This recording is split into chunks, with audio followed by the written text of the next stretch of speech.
Banyak orang bilang, ngapain sih masuk hukum? Emangnya di hukum belajar apa? Toh banyak juga pejabat-pejabat publik yang berlatar belakang hukum, tapi endingnya ngelakuin korupsi. Halo semuanya, selamat pagi. Perkenalkan, nama saya Chelsea Amelia Putri Pratista dengan NIM 25080104773. Di video ini saya akan menjelaskan inti dari artikel yang sudah saya tulis yang bertemakan whistleblowing dan perlindungan pelapor. Sebelumnya, saya ingin menjelaskan dulu kenapa alasan saya memilih tema tersebut. Oke, jadi alasan saya mengapa saya memilih tema whistleblowing dan perlindungan pelapor sebenarnya alasannya singkat dan simpel saja. Karena saat saya melihat beberapa pilihan tema yang diberikan, saya sangat asing dengan satu hal tersebut, yakni whistleblowing. Jadi saya memutuskan untuk mencari tahu apa itu whistleblowing, karena bagi saya melakukan riset, melakukan atau menulis sebuah artikel tentang suatu hal yang baru yang terdengar asing bagi kita, itu adalah sebuah pengetahuan baru. Langsung saja saya akan masuk ke pembahasan inti dari video saya ini, yakni tentang artikel yang saya tulis. Oke, baik. Dalam artikel saya ini, saya mengambil dua rumusan masalah. Yang pertama adalah bagaimana kedudukan sekaligus fungsi whistleblowing sebagai instrumen law enforcement support dalam mekanisme sistem hukum di Indonesia, dan sejauh mana mekanisme sistem ini mampu mengisi kekosongan pengawasan yang tidak dapat dijangkau oleh aparat penegakan hukum formal. Dan yang kedua adalah apakah kerangka hukum yang berlaku telah mampu memberikan jaminan due process of protection bagi whistleblower, atau masih terdapat kelemahan struktural yang memungkinkan kriminalisasi pelapor melalui pasal-pasal tertentu, misalnya seperti pencemaran nama baik ataupun UU ITE. Untuk rumusan masalah yang kedua, saya sebenarnya terinspirasi dari suatu kasus di mana ada seorang pelapor yang hendak melaporkan pengaduan tindak pidana korupsi, namun di akhir dia malah menjadi seorang tersangka.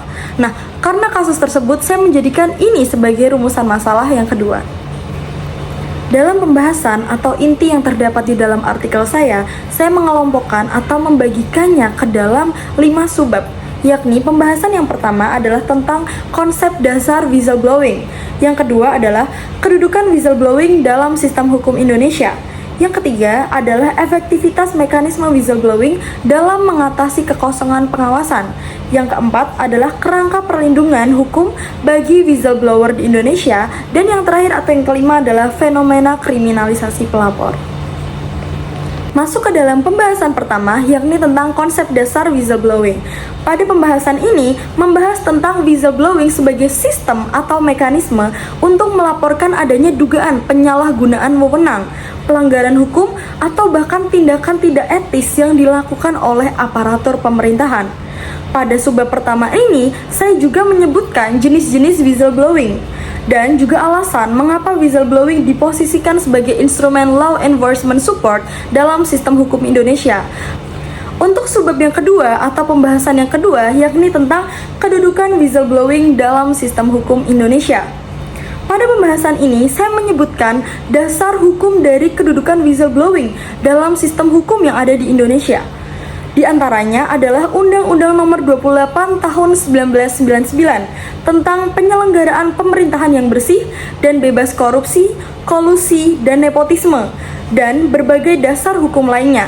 Pada pembahasan ini, saya juga menuliskan tentang regulasi di Indonesia yang mengakui whistleblower itu sebagai subjek penting dalam penegakan hukum. Kemudian, masuk ke dalam pembahasan ketiga atau subbab ketiga, yakni tentang efektivitas mekanisme whistleblowing dalam mengatasi kekosongan pengawasan. Whistleblowing adalah salah satu cara paling efektif untuk mendeteksi fraud atau kecurangan dan juga mencegah korupsi dan malapraktek lainnya. Namun, memang tidak semua implementasinya ini berjalan mulus. Kegagalan mekanisme whistleblowing dalam mengatasi kekosongan pengawasan sering terlihat dalam kasus-kasus yang sering kita temui, di mana banyak sekali pelapor justru mendapatkan kriminalisasi atau hukuman balik, dan mereka tidak mendapat perlindungan hukum, padahal pelapor itu memiliki itikat baik untuk melaporkan adanya dugaan korupsi. Baik, masuk ke subbab yang selanjutnya, yakni pembahasan keempat tentang kerangka perlindungan hukum bagi whistleblower di Indonesia.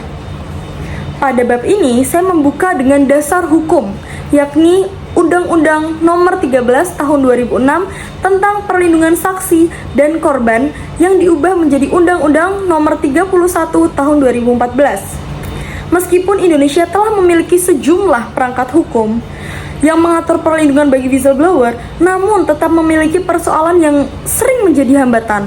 Contohnya adalah potensi kriminalisasi balik yang sempat saya sebutkan sebelumnya. Karena di mana pelapor itu mendapatkan kriminalisasi balik atau justru pelapor bisa menjadi tersangka ketika dia melaporkan adanya tindak pidana korupsi yang dilakukan oleh suatu lembaga atau organisasinya. Selanjutnya, subbab yang kelima atau pembahasan yang kelima atau yang terakhir adalah mengenai fenomena kriminalisasi pelapor atau whistleblower. Pada pembahasan ini saya tulis karena saya ingin mengungkapkan suatu kasus yang saya temui yang aktual, yang sangat berkaitan dengan whistleblowing ini. Dan awalnya saya menemukan kasus ini di media sosial, yaitu media sosial TikTok, di mana salah satu konten kreator membagikan ceritanya, membagikan data tentang seorang pelapor yang dia melakukan laporan atas tindak pidana korupsi yang dilakukan oleh suatu lembaga, kantor, atau organisasi. Namun pada akhirnya dia malah justru menjadi tersangka. Dan pelapor itu adalah Triyanto. Triyanto adalah mantan Kepala Kepatuhan dan Satuan Audit Internal Basnas Jawa Barat. Pada pembahasan kelima ini, kasus yang saya ambil bersumber dari detik.com. Niatan untuk membongkar kebenaran itu saat itu malah berujung dengan ancaman untuk Triyanto yang saat itu akan menjadi tahanan. Kasus yang dialami oleh Triyanto ini menggambarkan bagaimana mekanisme pelaporan korupsi di Indonesia masih mengandung resiko yang berat bagi pelapor. Kriminalisasi semacam ini memiliki dampak langsung terhadap efektivitas upaya anti korupsi tentunya. Karena akibatnya sistem anti korupsi kehilangan instrumen paling mendukung, yakni adalah keberanian individu yang bersedia untuk mengungkapkan adanya dugaan korupsi. Dari inti pembahasan yang saya jelaskan terkait artikel yang sudah saya tulis, saya berharap itu dapat menggambarkan keseluruhan dari isi artikel saya. Saya mohon maaf apabila ada salah kata. Selamat pagi.